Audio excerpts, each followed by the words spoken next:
Assalamualaikum warahmatullahi wabarakatuh. Alhamdulillahirabbil alamin wassalatu wassalamu ala asrofil anbiya'i wal mursalin ala sayyidina Muhammadin wa ala alihi wa ashabihi ajmain. Wala haula wala quwata illa billahil aliyyil azim. Al mukarram Gus Baha ingkang kita muliakan, Bapak Rektor, Bapak Wakil Rektor, para direktur dari Universitas Gadjah Mada yang menyertai rombongan Pak Rektor, Bapak Ibu, saudara-saudara semuanya, alhamdulillahirabbil alamin. Sore hari ini kita berkesempatan mendapatkan kesempatan yang sangat langka untuk sowan pada Gus Baha dan mendengar tausiah-tausiah dari beliau. Meskipun tadi kita karena agak tersesat terlalu mengimani Google, jadi kita datang agak telat, tapi ini barokahnya justru sepertinya pertemuannya bisa lebih lama. Jadi kalau kita tadi tepat waktu, mungkin maghrib sudah selesai. Nah, alhamdulillah ini justru karena kita telat, tapi insya Allah kita ikhlas, kita mendapatkan yang lebih. Alhamdulillahirabbil alamin. Salawat dan salam semoga senantiasa tercurah kepada Rasulullah SAW. Bapak dan Ibu sekalian, hari ini acaranya memang silaturahmi dengan Gus Baha. Nanti Bapak Rektor juga akan menyampaikan beberapa hal, mungkin juga Bapak Wakil Rektor. Tetapi pertama-tama kami semuanya sebagai rombongan dari Universitas Gadjah Mada sekali lagi mengucapkan terima kasih kepada Gus Baha. Mudah-mudahan silaturahmi ini akan terus berjalan, membawa manfaat dan barokah untuk kita semuanya. Dengan begitu mudah-mudahan Universitas Gadjah Mada dari jajaran kepemimpinan sampai mahasiswanya akan mendapatkan makin banyak barokah. Dan kegiatan kita di Universitas Gadjah Mada akan makin banyak manfaat yang luas. Saya kira sebagai mukadimah singkat dari saya demikian. Nanti mohon Bapak Rektor untuk menyampaikan beberapa hal. Setelah itu Bapak Paripurna sebagai Wakil Rektor. Mungkin setelah itu kita akan mendengarkan tausiah dari Al Mukarram Gus Baha. Monggo Pak Mulyono selaku Pak Rektor, kalau persilakan. Alhamdulillah. Matur nuwun. Bismillahirrahmanirrahim. Assalamualaikum warahmatullahi wabarakatuh. Yang saya hormati Gus Baha beserta seluruh para pimpinan serta adik-adik, para santri yang kami hormati, Mas BR Kerjasama, Bu Dekan, serta rombongan dari Universitas Gadjah Mada. Terima kasih sekali Gus Baha, kami bisa diterima di sini untuk bersilaturahmi, dan tentu ini merupakan silaturahmi saya yang pertama. Kalau Pak Munjid itu sudah berkali-kali, Bu Dekan juga sudah berkali-kali begitu ya. Dan saya betul-betul merasakan hal yang luar biasa, kedamaian di sebuah tempat yang kaya akan ilmu ini. Mudah-mudahan kami bisa menimba ilmu, dan tentu kedepannya UGM akan terus ingin juga mengembangkan ilmu-ilmu yang tidak hanya terkait dengan keilmuan duniawi, tetapi juga ilmu keagamaan yang tentunya akan mendukung juga nanti penguasaan ilmu-ilmu yang diperlukan di dunia ini. Dan untuk itu UGM memohon bimbingan dari Gus Baha serta tim yang ada di sini nanti untuk membimbing kami secara periodik begitu, yang tentu waktunya bisa kita atur bersama. Dan sekali lagi kami memohon Gus Baha nanti bisa membimbing kami lah ya di dalam usaha-usaha UGM meningkatkan kontribusinya di dalam mendidik anak-anak bangsa yang harapannya nantinya menjadi pemimpin-pemimpin yang amanah, menjadi pemimpin-pemimpin yang bisa memajukan Indonesia. Saya kira demikian, Gus Baha, terima kasih. Assalamualaikum warahmatullahi wabarakatuh.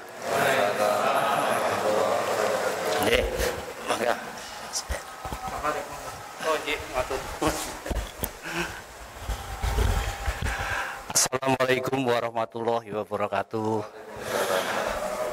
Yang terhormat Gus Baha, Mas Rektor, Gus Fuad, Mbak Dekan Ova, Mbak Surastriana, dan semua santri yang ada di sini dan kawan-kawan, sahabat-sahabat. Pertama, kami ingin menyampaikan rasa hormat dan terima kasih Gus Baha sudah diterima. Ini adalah terus terang perjalanan panjang.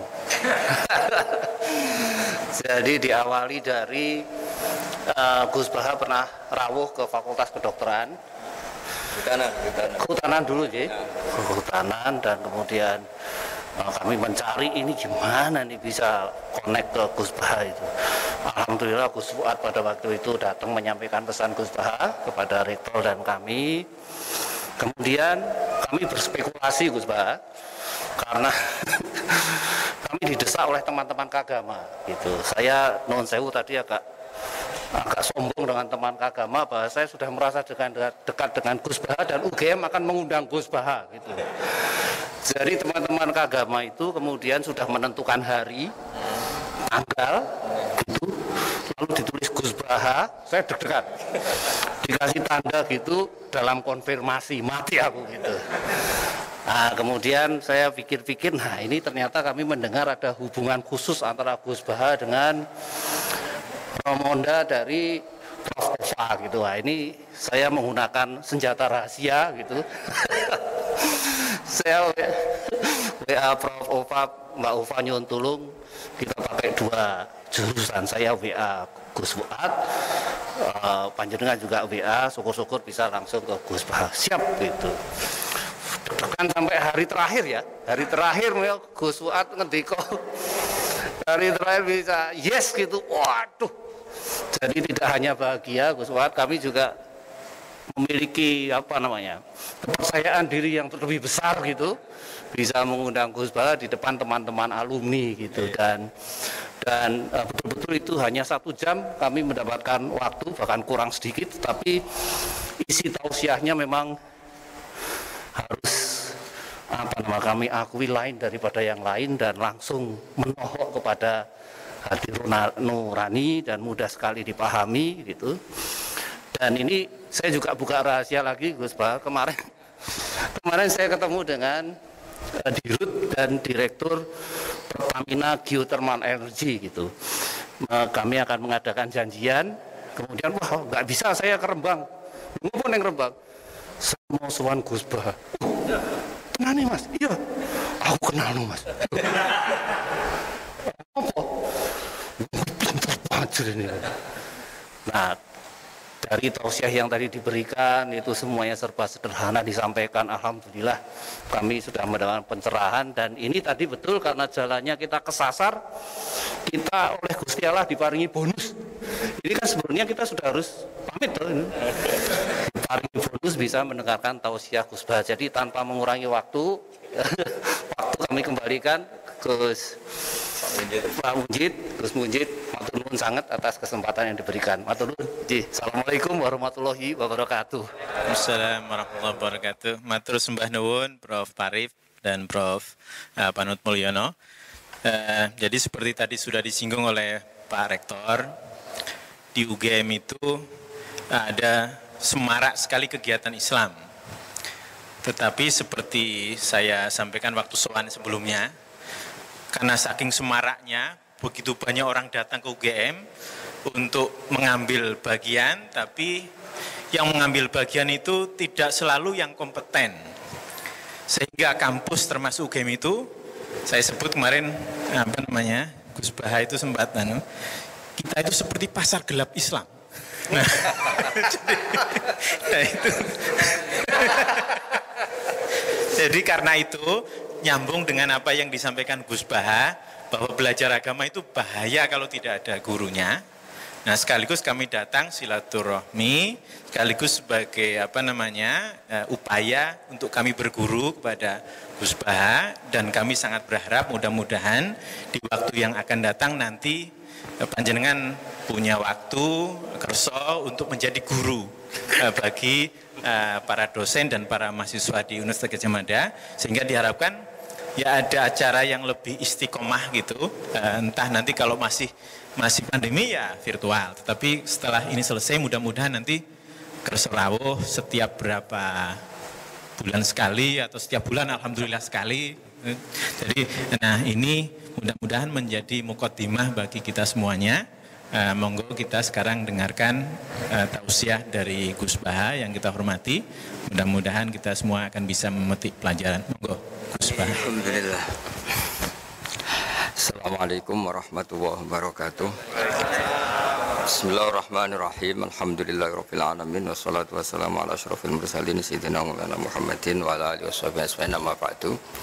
Yang sangat saya hormati Bapak Rektor UGM, juga Wakil Rektor, Bu Aufa, semua ya, yang megang otoritas agama di UGM, Pak Munjid. Pasarnya insya Allah tambah hari tambah tidak gelap. Itu istilah beliau, bukan istilah saya. Saya akan cerita dua hal, yang satu terkait tauhid, yang kedua masalah hukum sosial. Tentu yang pertama itu masalah tauhid. Jadi saya cerita, ini hadis sahih, saya ulang lagi, ini hadis sahih.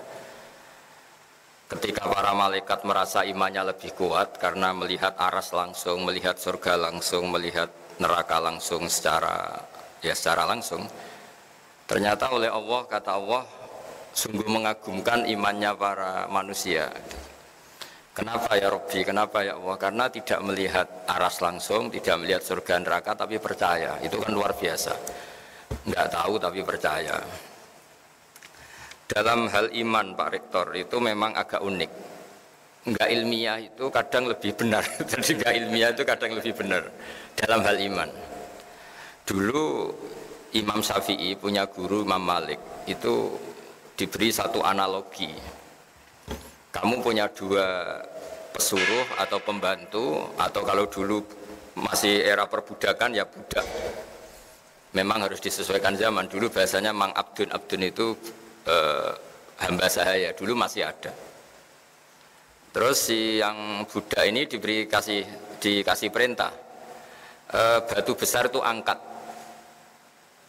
Yang satu langsung angkat, terus yang satu tanya, memangnya kenapa diangkat? Terus kata yang nyuruh, fa inna tahtaha dzaban, karena di bawahnya ada emas. Terus si Imam Malik atau gurunya, ini cerita ulama, kamu seneng mana, sama yang langsung angkat gak tanya, sama yang tanya gitu. Di bab ilmiah bagus yang tanya karena ilmiah, tapi di bab loyalitas bagus yang nggak tanya. Kalau disuruh ya laksanakan saja, tidak usah tanya. Jadi agama itu butuh loyalitas, tapi apa butuh ilmiah apa enggak? Karena kalau ilmiah terlalu ilmiah itu lama-lama kalau disuruh lagi, memangnya kenapa? Ya karena di bawahnya ada emas. Kalau tidak ada emas terus tidak mau. Pertanyaannya, ketika tidak mau dengan alasan rasional itu mengurangi loyalitas apa enggak? Tetap mengurangi loyalitas. Wong disuruh kok tidak mau. Meskipun perintah ini tidak penting. Misalnya gelas saya di samping kanan saya, terus bilang ke anak saya, Dek tolong pindah ke kiri. Kan nggak penting-penting banget. Tapi tetap saja kalau nggak nurut saya gelo itu, saya mangkel ya karena disuruh kok tidak mau gitu. Nah beragama itu seperti itu, imtisalul awamir itu loyal pada perintahnya Allah Ta'ala, baik saat kita tahu alasannya maupun tidak tahu. Jadi kadang-kadang tahu ini masalah, kadang tahu itu masalah.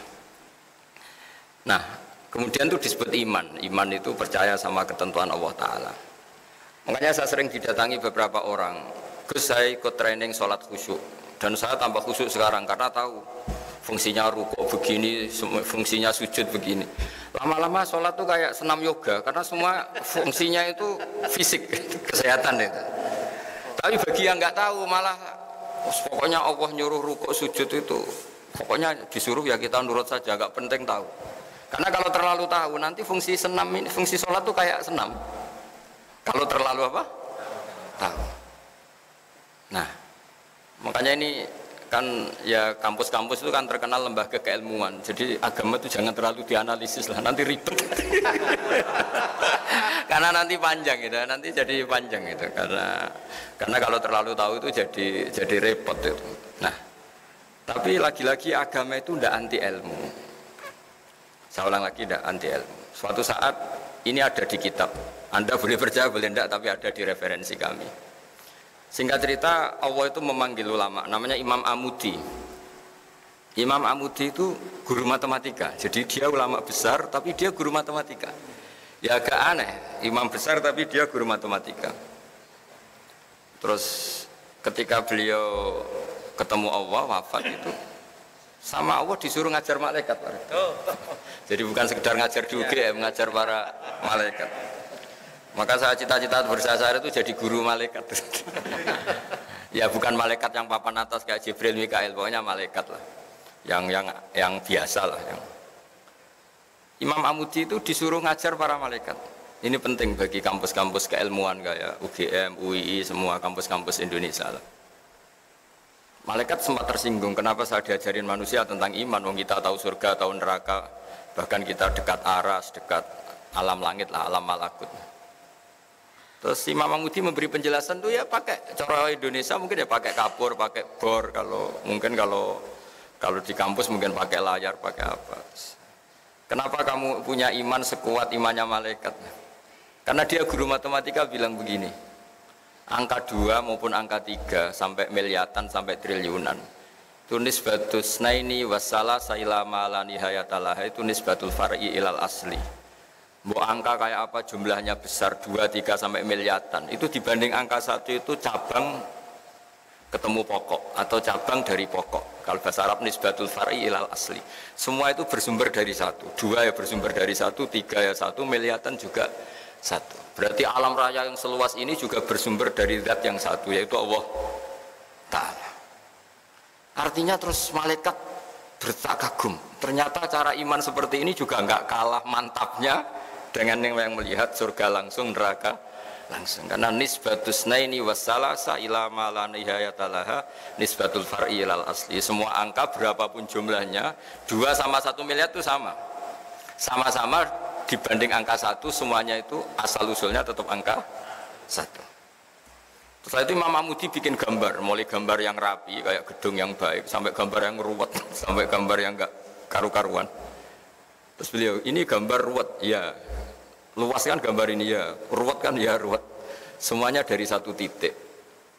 Mau gambar kayak apa, luwetnya kayak apa, memenuhi papan tulis tetap dari 1 titik. Ya, titik ini nuqtatul wujud. Semua inti wujud yaitu Allah Ta'ala. Nah, iman dengan keilmuan itu bisa semantap itu, meskipun kita tidak tahu. Itu kan seperti mungkin ya, yang menekuni ilmu medis mungkin tahu indikasi penyakit ini pasti begini. Kalau yang ahli Pertamina atau yang ahli geologi mungkin tahu, kalau bumi seperti ini pasti kandung minyak, kalau bumi yang gempa pasti ada patahan. Indikator-indikator gitu bagi ahlinya kan melahirkan satu keyakinan meskipun belum dilihat. Sama, meskipun kita tidak melihat Allah langsung, tapi mesti kita yakin, seyakin-yakinnya bahwa alam raya seluas ini semuanya itu nisbatul far'i ilal asli, semua itu cabang dari pokok. Artinya asal usulnya diciptakan oleh dasar 1 al aslu, yaitu Allah Ta'ala. Nah, kenapa kita menolak faham ateisme? Ateisme itu misalnya yang berkeyakinan tiada Tuhan atau tiada kausa prima atau tiada penyebab. Karena bumi ini kadung wujud, di mana-mana wujud itu penyebabnya harus lebih wujud, harus punya eksistensi. Masa kemudian kita bilang bumi yang wujud, yang ada, yang punya eksistensi, kemudian kita bilang penyebabnya itu tidak ada. Masa sesuatu yang tidak ada kemudian menyebabkan yang ada. Nah, di sini terus kita diajari Allah itu wajibil wujud, Allah itu eksistensinya harus ada. Karena alam raya ini kadung ada, di mana-mana kalau kadung ada ya penyebabnya harus ada. Nah, karena ini penyebab disebut kausa prima atau wujud yang super. Kalau dalam bahasa agama disebut wajibil wujud. Nah, hal-hal seperti ini yang menjadikan ilmu itu penting. Nah, ilmu yang nggak penting itu ilmu yang perspektif kita, itu yang mulai kacau. Ini ilmu yang mulai kacau, termasuk ilmu kita yang di zaman akhir mulai kacau kayak tadi. Karena kita punya perspektif, kalau ngangkat batu atau bongkar batu ya harus ada untungnya dong, ada emasnya atau ada minyaknya. Masa nggak ada apa-apa disuruh bongkar? Itu ilmu yang tidak mengikat. Kalau ilmu tadi kan mengikat karena itu melahirkan tauhid. Kalau ilmu ini kan enggak. Kita punya nafsu, punya selera, punya hitung-hitungan materi. Kalau kerja ya dapat sesuatu. Kalau ngangkat batu ya harus dapat emas atau minyak. Sementara ternyata bos kita hanya ngukur loyalitas kita, nurut enggak gitu. Nah, padahal andaikan kita nurut, meskipun itu batu kita angkat enggak ada apa-apanya, sudah dapat kredit poin karena kita loyal. Nah, di sini agama mulai enggak boleh dipertanyakan. Enggak boleh agama itu dipertanyakan. Kenapa zuhur itu 4 rakaat, yang subuh 2 rakaat. Lama-lama tanya, kenapa rukuk yang fungsi medisnya begini, fungsi olahraganya gini kok lebih lama, lebih kok repot nanti. Makanya saya ini ikut goblok Pak Rektor, karena ada tamu yang provokasi saya. Jenengan harus setuju ini Gus, biar kelihatan perintah Allah itu ada hikmahnya. Hikmahnya sujud, peregangan, apa pokoknya fisik semua. Tapi kalau saya setuju itu nanti sholat kayak senam yoga. Akhirnya saya yang mau guya-guya dok gak jelas. Karena ini ilmu sosial, jadi boleh setuju boleh enggak karena tadi. Nah, orang yang tadi disebut Pak Munjid tadi, yang dari pasar gelap tadi, itu mikir agama nggak mau jelimet. Padahal ada ilmu yang permanen, yaitu yang mengarah ke tauhid. Ada ilmu yang nggak perlu permanen, yaitu ilmu sosial. Ketika kita tanya, kenapa harus kita bongkar, apa ada emasnya apa enggak? Sebenarnya mental kita ini sudah materialistik. Kita mendikte bos kita untuk ikut perspektif kita. Itu sudah keangkuhan dalam bahasa Allah. Itu yang dilakukan iblis. Iblis itu ketika disuruh sujud pada Nabi Adam, dia pakai perspektifnya. Loh, saya ini lebih keren, saya ini lebih tua. Materi saya lebih keren dibanding materinya Adam. Kenapa disuruh sujud? Nah, ini yang menjadi keangkuhan. Dia mendikte Allah untuk ikut perspektif dia. Padahal Allah maunya itu ya sudah nurut saja yang merintahkan saya. Nah, saya mohon teman-teman di UGM juga semuanya, kalau beragama itu jangan pakai perspektif kita. Kalau pakai perspektif kita ya repot. Nanti pakai teori untung rugi. Nah, nanti lama-lama ibadah yang perspektif cara Arab Saudi mungkin haji karena mendatangkan devisa misalnya. Kalau perspektif menurut kiai mungkin orang sowan gitu karena melahirkan itu kan ya ribet kalau semuanya pakai perspektif gitu. Nah, bagi orang yang kuper mungkin ibadah terbaik itu bersemedi karena dia sudah senang kumpul orang. Nanti pakai perspektif sendiri agama ini nggak bisa selesai. Nah, makanya kemudian lahirlah tokoh-tokoh sosial diantaranya Imam Ghazali, Imam Syafi'i itu dia menekuni ilmu sosial. Nah, karena agama ini berkesimpulan akhir subhanaka ma khalaqta hadza batila subhanak rabbana ma khalaqta hadza batilan subhanak. Ya Allah, semua yang kau ciptakan ini tidak ada yang sia-sia. Kemudian Imam Syafi'i merajut satu ilmu disebut ilmu sosial yang positif atau yang optimis.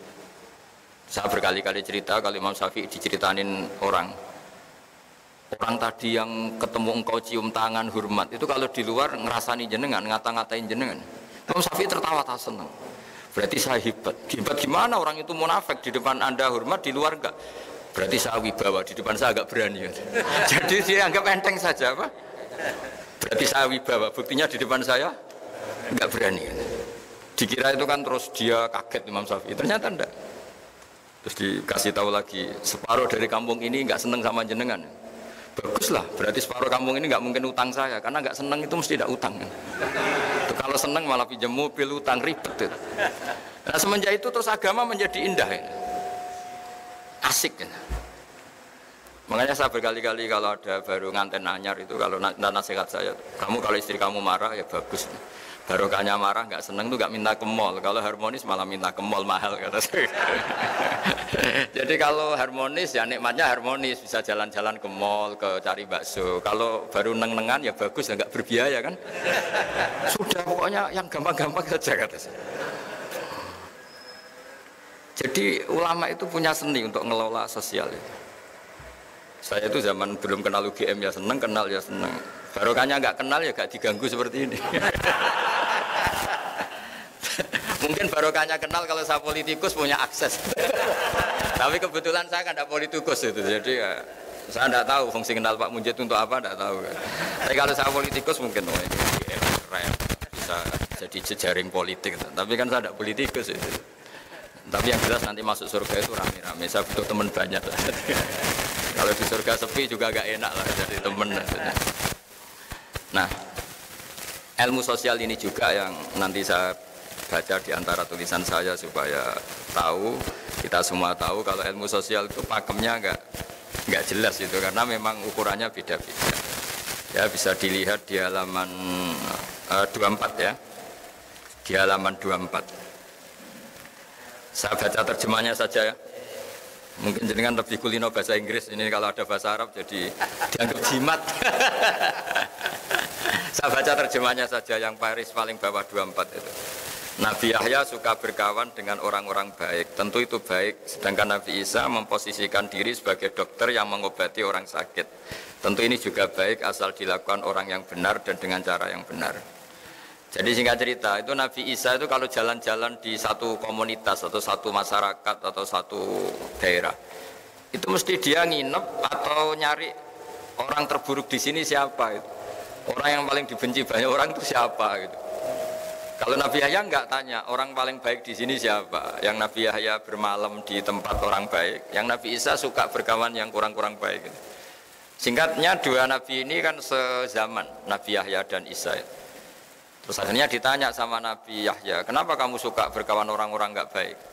Terus ana tabibun, saya ini nabi, jadi seperti dokter, di mana-mana dokter yang ngobati yang sakit. Artinya kalau nabi kiai itu kan dokter peradaban, dokter sosial, dokter moral.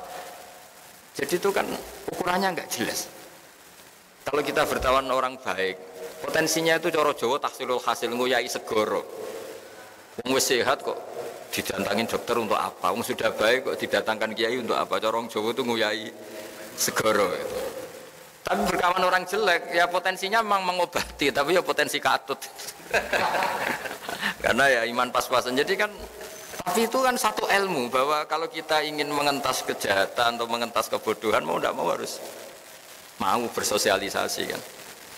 Makanya saya sering ketemu banyak kiai kalau ditanya, Gus berteman orang jelek itu gimana? Haram kata saya.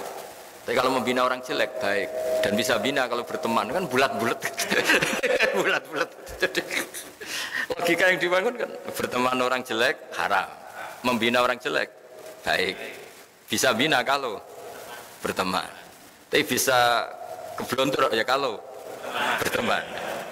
Makanya hal-hal sosial gini tidak usah dipakemkan lah, karena ilmu sosial itu nggak ada batasnya. Sufyan As-Tsauri itu ulama yang nggak mau kumpul orang.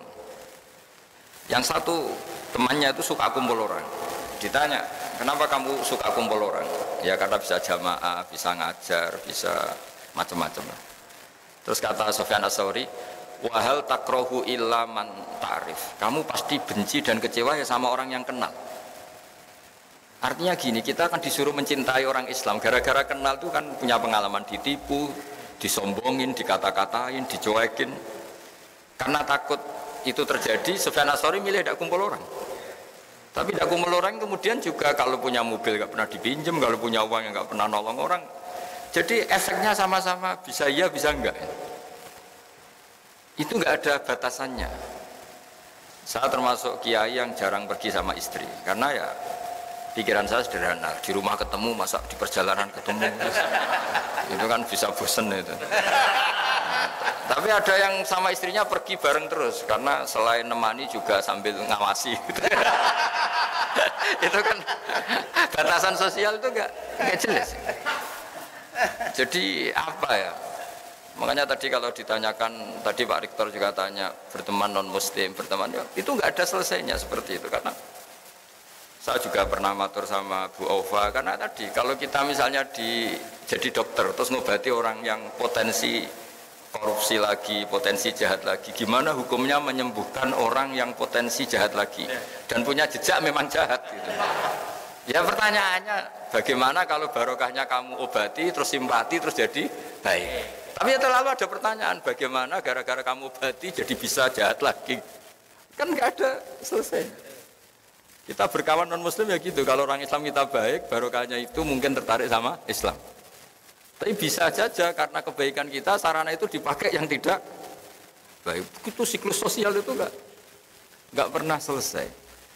Nah, hal-hal seperti itu yang kata Nabi disebut orang yang beristihad, jika benar pahalanya 2, jika salah pahalanya 1. Karena ini, tapi ini yang sosial loh ya.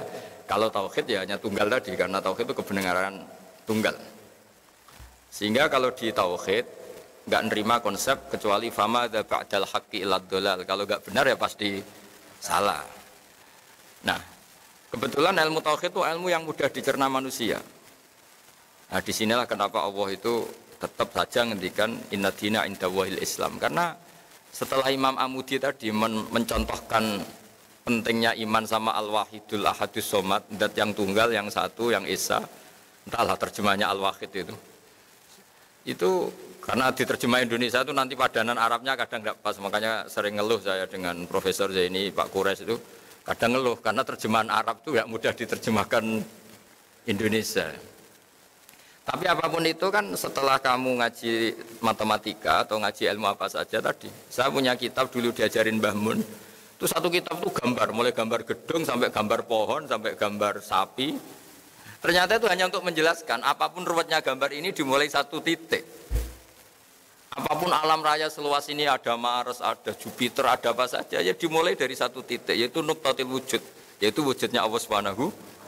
Angka sampai miliar triliun ya sama, dimulai dari angka 1. Nah, kita untuk memantapkan tauhid itu udah harus sampai nyun sewu ketemu Allah atau melihat surga langsung, neraka langsung. Dengan kekuatan akal kita ini sudah cukup. Makanya agama ini di kaum yaqilun, di kaum yatafakkarun, bagi yang mau berpikir.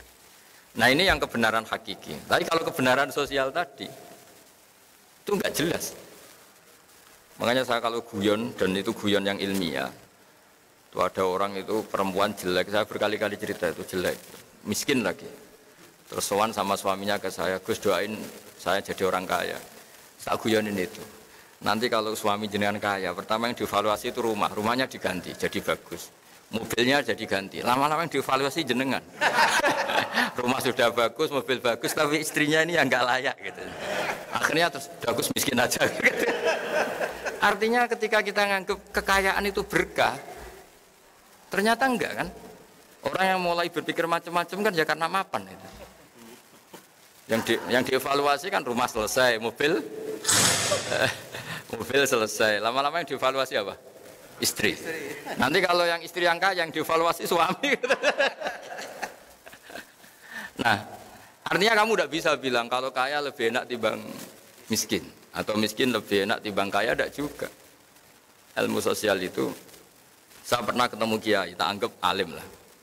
Tanya saya, Gus, negara yang hebat itu ya negara yang maju, yang kayak Amerika, kayak Eropa. Terus tak tanya, negara dengan banyak urusan, dengan yang tidak banyak urusan, kalau kamu jadi presiden suka mana? Suka yang nggak banyak urusan. Karena kalau negara besar itu banyak urusan.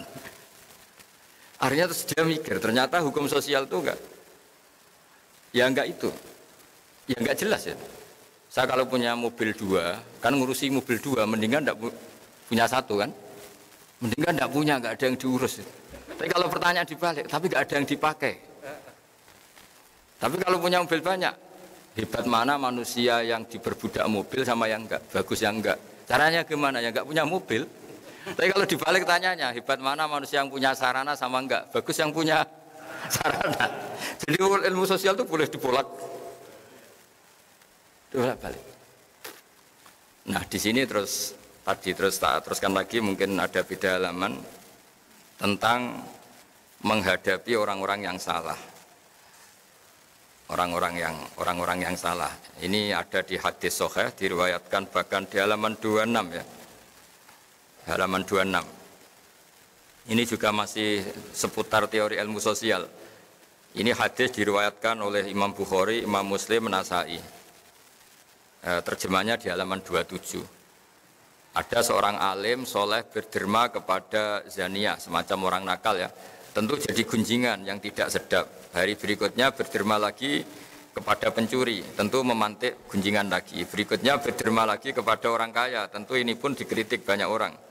Orang alim tadi tetap memuji Allah dan menyerahkan urusannya kepadanya. Namun secara ilmiah, si alim ini memberi argumentasi bahwa sedekahnya kepada zania agar tidak melakukan zina lagi, kepada pencuri agar tidak mencuri lagi, kepada yang kaya agar mau niru kebaikan sedekah.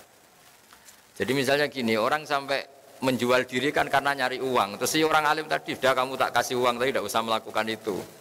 Orang ingin nyuri kan juga karena nyari uang, udah kamu tak kasih uang, tapi tidak usah mencuri lagi. Artinya gini, hukum sosial itu gimana itu kan, masa misalnya kalau sampean ustadz masih amati terus ngasih orang gitu kan dianggap order kan ya resiko kan. Tapi barokahnya ngasih mungkin terus orang itu simpati sama ustadz ingin tobat. Itu kan nggak pernah ada ukurannya. Tapi nggak usah dicoba, kalau dicoba jangan-jangan memang ingin mau makai kan ya ribet. Artinya ini cerita loh, ini diceritakan, diriwayatkan oleh Imam Bukhari. Karena ilmu sosial itu ukurannya kan, ya sudah nggak usah diputuskan, namanya sesuatu yang sosial itu nggak usah dipakemkan. Makanya saya kemarin yang pas ngaji sama Kagama, saya berteman Pak Rektor ini baik apa enggak ya tidak tahu. Bisa saja tidak baik, karena kenal Rektor UGM kan bisa saya sombong, keren. Wah kalau menyebabkan sombong kayaknya ini tidak baik, saya kenal Rektor kan. Tapi kalau menyebabkan kebaikan yang lebih masif, lebih besar, kayaknya baik.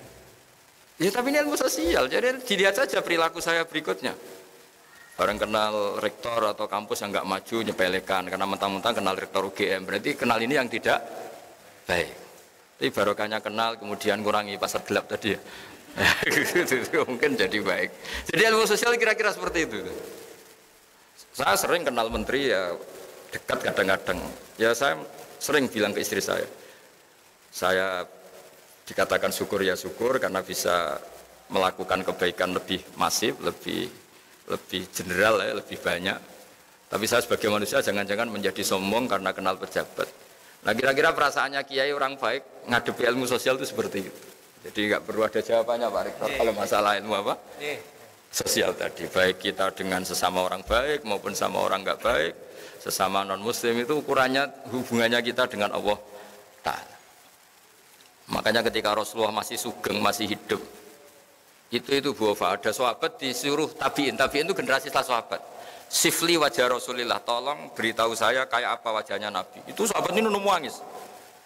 Kenapa engkau nangis? Saya tidak pernah melihat wajahnya Nabi.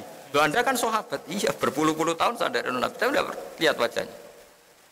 Ada yang ditanya langsung cerita. Wajahnya gini, gantengnya begini, senyumnya gini. Terus ditanya, kenapa kamu enggak melihat wajahnya Nabi yang Anda sahabat? Saya tuh saking hormatnya, jadi tidak berani melihat.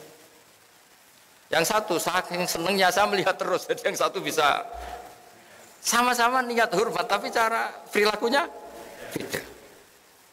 Nah, contoh kedua ini agak menyinggung Anda, tapi semoga agak tersinggung. Ada sahabat yang enggak pernah sowan Nabi, jadi kalau jamaah sering dia makmum Nabi, dia enggak pernah sowan. Kenapa ya? Takut. Jadi dia datang jamaah saja tapi tidak sowan. Ada yang senang sowan karena bisa komunikasi, bisa tanya. Ada yang milih nggak sowan, takut ganggu. Jadi artinya hukum sosial ini ukurannya enggak. Jadi misalnya itu tadi. Misalnya ada orang jadi rektor di UGM atau UI atau jadi dekan. Kalau sering pulang kampung baik enggak? Ya mungkin baik biar ngerti kampungnya kayak apa. Meskipun prestasi di Jogja jangan-jangan kampungnya terbelakang. Dari segi itu baik. Tapi dari segi sering pulang kemudian di situ ada ketua sete atau ketua kampus-kampus yang enggak maju. Jadi mahjub. Gara-gara ini sering pulang, aktor-aktor di situ ini tenggelam. Baik enggak sering pulang lah kira-kira gitu. Karena kalau sering pulang, lakon-lakon di situ bintangnya jadi tenggelam. Sampai-sampai kamu situ mau nunggu apa saja keputusannya, nunggu Pak Rektor pulang, Pak Dekan pulang, profesornya. Ini kan penggoblokan massal ini karena urusan gitu aja kok nunggu. Tapi kalau nggak pernah pulang juga orang komplain. Wah mentang-mentang jadi orang besar lupa kampung. Itu kan nggak ada. Nah di sini kenapa semua nabi itu diajarkan dan disuruh mengajarkan tauhid, semuanya tunggal mulai Nabi Adam sampai Rasulullah SAW. Tapi syariat sosialnya beda. Ya kira-kira logikanya gitu. Karena nggak ada batasannya. Gaya sosialnya kan beda.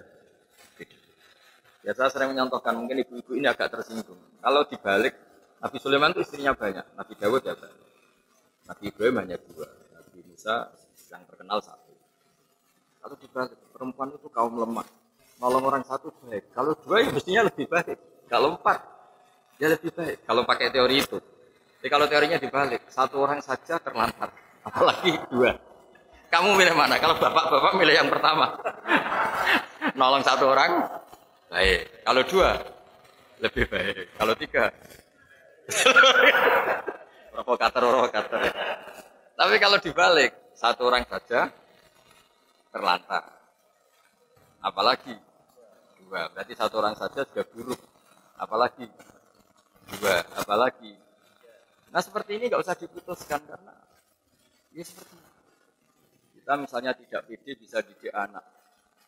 Ya sudah jangan banyak-banyak. Anak 2 saja belingnya minta. Tapi kalau kita pede didik bisa anak baik, kita memperbanyak jumlah orang baik ketika anak kita baik. Seperti ini tidak usah dipakemkan.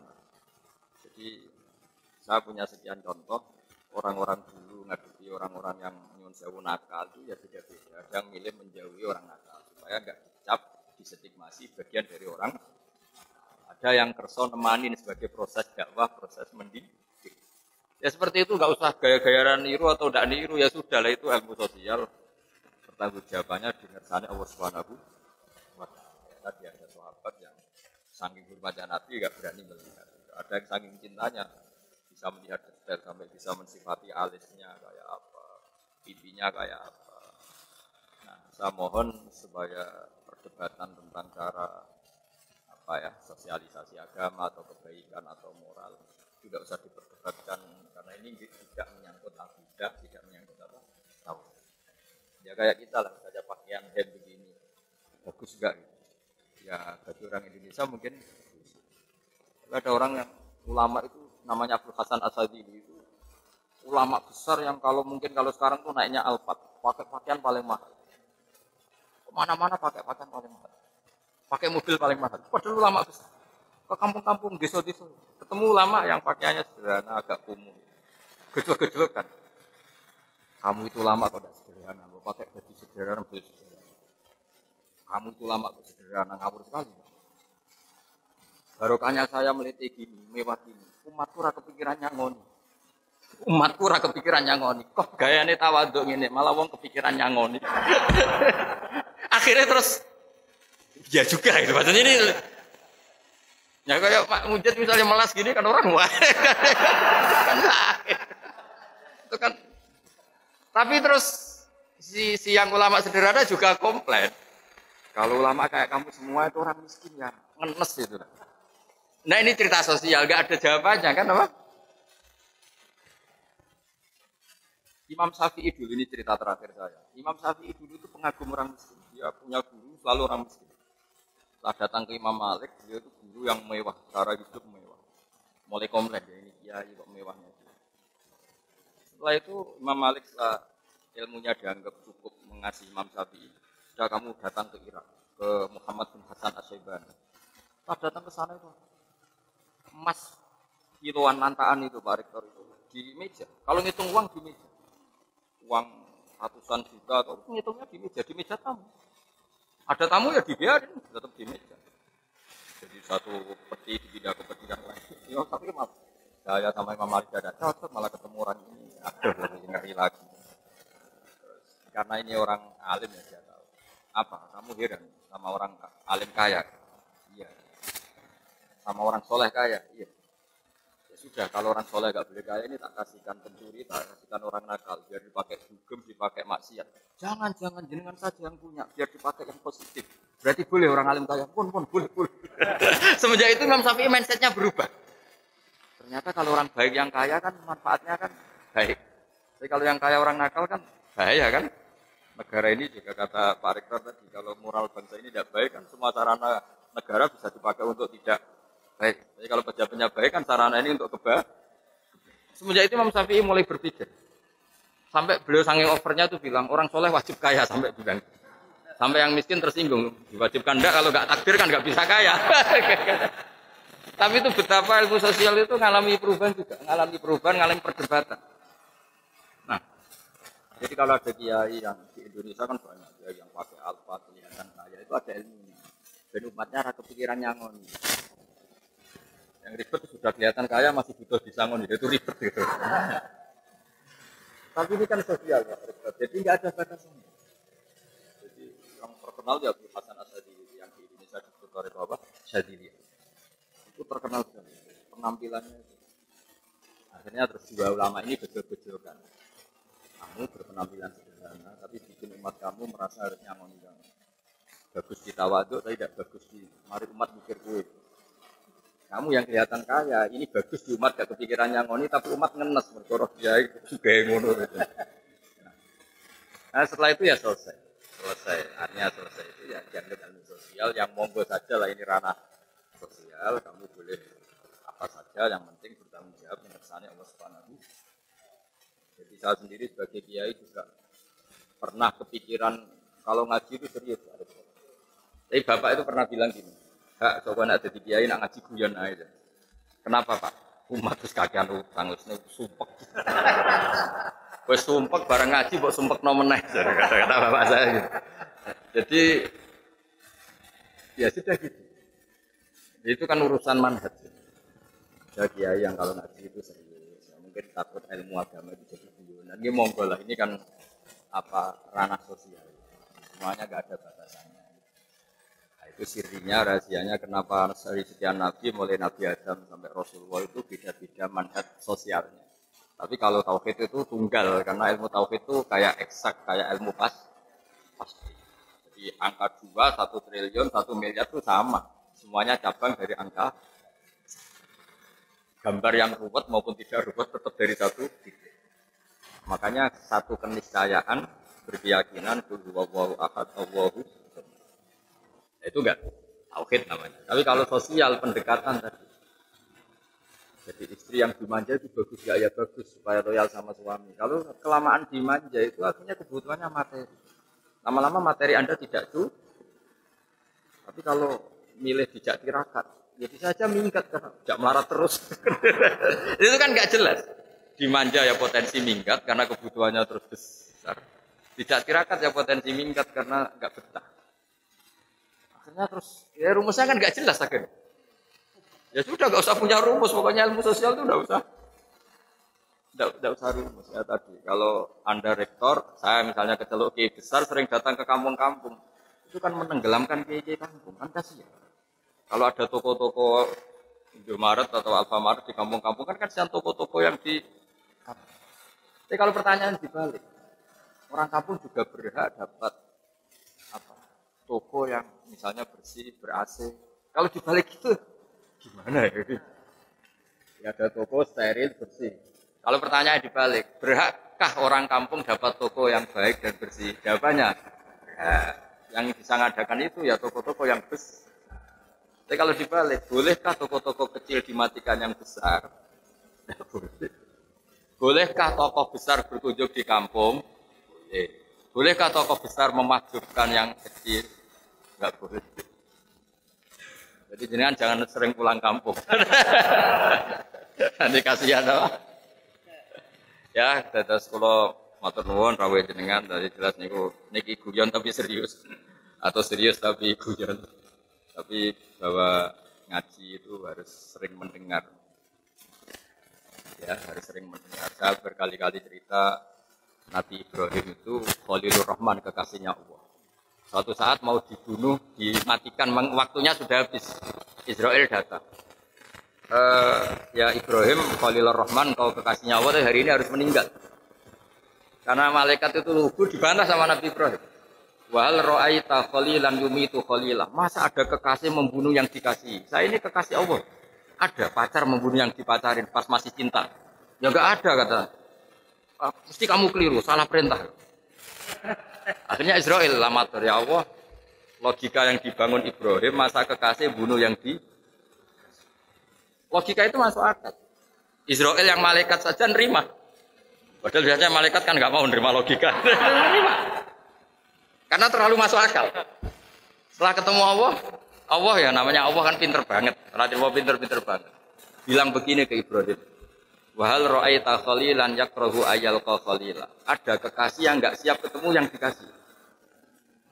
Ya, apa ada kekasih yang enggak siap ketemu yang dikasih? Artinya kalau meninggal kan ketemu Allah. Ya juga kan. Ya, kembali lagi. Tapi kata Allah begini, apa ada kekasih yang enggak siap ketemu yang dikasih? Ibrahim, oh ya gitu ya, sekarang aja sekarang. Akhirnya mau meninggal. Nah bayangkan kalau ilmu seperti ini orang dengar hanya sepihak gitu. Akhirnya agama menjadi keras kan karena satu logika sosial dipakemkan seakan-akan paten. Itu yang kita tidak boleh ya, kalau logika sosial kayak monggo mawon, penting kita bertanggung jawab di depan Allah Subhanahu wa taala. Saya kira demikian, mohon maaf. Assalamualaikum warahmatullahi wabarakatuh.